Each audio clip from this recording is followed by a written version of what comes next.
प्रिय बच्चों, आज ऑनलाइन क्लासों में आपका स्वागत है। आज हम लोग कुछ समसामयिक विषयों पर चर्चा करते हैं। जैसा कि आप जानते हैं, इसमें पूरे विश्व में एक महामारी फैली हुई जिसका नाम कोरोना है। ये वायरस से फैलने वाली बीमारी है। इसमें देखिए तो विश्व में करीब 1,40,00,000 संख्या हो चुकी है और भारत में लगभग 10 लाख की संख्या हो चुकी है कोरोना प्रभावित लोगों की। तो इससे कहा जाता है कि prevention is better than cure. तो हम लोग ऐसा करते हैं, क्यों नहीं प्रिवेंशन करें, इसके लिए बचाव करें। बचाव के लिए सब लोग जानते हैं, रोज प्रचार प्रसार भी हो रहा है, सरकार की तरफ से हो रहा है, सामान्य जन में भी जागरूकता हो रही है कि सब लोग कहीं बहुत आवश्यक कार्य हो तभी घर से बाहर निकलें, और कभी भी जब निकलें तो मास्क लगा कर निकलें। उसके अलावा घर आएँ तो हाथ साबुन से धुलें, सैनिटाइजर का प्रयोग करें, सबको जागरूक करें, बचाव रखें। आपस में एक दूसरे के बीच में करीब 6 फीट की दूरी या 2 गज की दूरी मेंटेन करके रखें। तो सामूहिक इस तरह से कोई आयोजन न करें। तो तमाम प्रचार प्रसार हो रहा है। तो आज हम लोग एक नई विषय पर चर्चा करते हैं कि प्रिवेंशन के लिए, इससे हम बचें कैसे। तो बचने के लिए सबसे अच्छा तरीका होता है कि हम लोग अपने शरीर की रोग प्रतिरोधक क्षमता को बढ़ाएं। रोग प्रतिरोधक क्षमता क्या होती है जानते हैं? Immunity power. इम्यूनिटी पावर क्या है?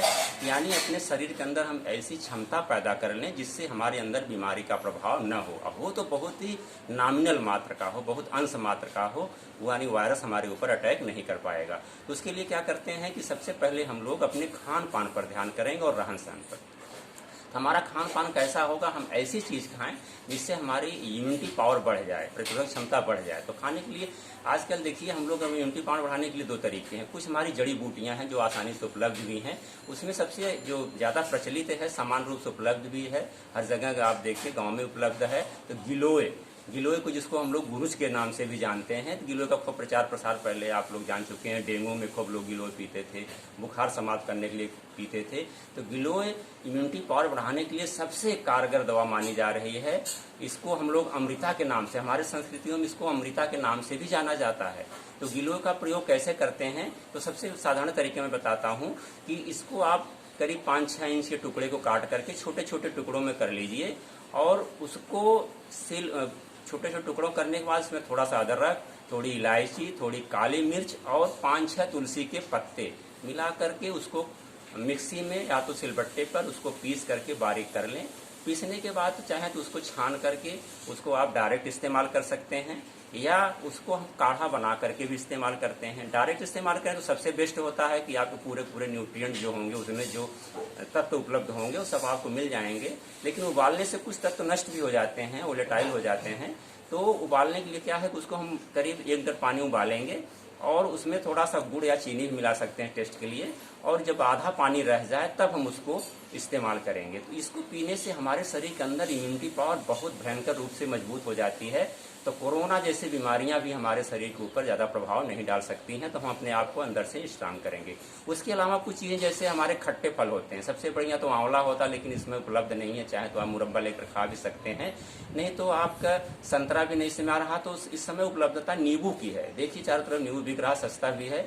तो 1 नींबू या आधा नींबू डेली पानी में निचोड़ करके आप इस्तेमाल करें। उसमें विटामिन सी पाई जाती है। विटामिन सी हमारे शरीर की रोग प्रतिरोधक क्षमता को बढ़ाती है। उसके अलावा होता है विटामिन ई, और विटामिन ई जानते हैं कि अंकुरित अनाजों में मिलता है। तो अंकुरित हम कर सकते हैं, चना को और मूंग को अंकुरित करके इस्तेमाल कर सकते हैं। विटामिन ए मिलती है, ये भी एंटीऑक्सीडेंट होता है विटामिन ई।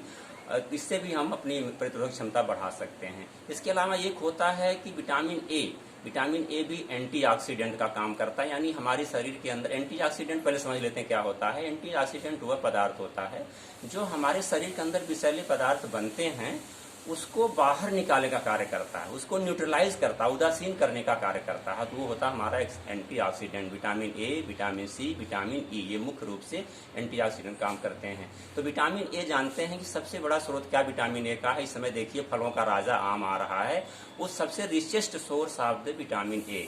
तो इसमें सबसे अधिक विटामिन ए पाई जाती है। तो क्यों नहीं आप लोग या सामान्य लोग, सभी लोग खूब आम खाएं। सीजन का फल है, कोई दिक्कत नहीं, सस्ता है, आसानी से उपलब्ध भी है। विटामिन ए खूब लीजिए, अपनी प्रतिरोधक क्षमता ही बढ़ाइए। विटामिन सी नींबू उपलब्ध हो, उसको भी लीजिए। और विटामिन ई भी आप इस्तेमाल कर सकते हैं। चना और मूंग को अंकुरित करके आप खाएं तो आपके अंदर एंटीऑक्सीडेंट और रोग प्रतिरोधक क्षमता, ये गिलोय, तुलसी, अदरक, काली मिर्च, लौंग, ये सब जब इस्तेमाल करेंगे तो आपके अंदर इतनी इम्यूनिटी पावर बढ़ जाएगी कि आपको सामान्य बीमारियां तो होगी ही नहीं, कोई सामान्य बीमारी आपको टच नहीं कर सकती। और कोरोना से भी अगर आप किसी संपर्क में आ भी जाते हैं तो कोरोना भी आपको प्रभावित नहीं कर पाएगा। तो हम लोग क्या करेंगे कि ये सब जो प्रतिरोधक क्षमता बढ़ाने के लिए इस्तेमाल करेंगे इसको और स्वस्थ रहेंगे। तो हम लोग आज एक नारा देते हैं कि शरीर की रोग प्रतिरोधक क्षमता को बढ़ाना है और देश से कोरोना को भगाना है। ठीक है, आज यही समाप्त करते हैं, कल हम लोग अगले क्लास पढ़ते हैं। धन्यवाद।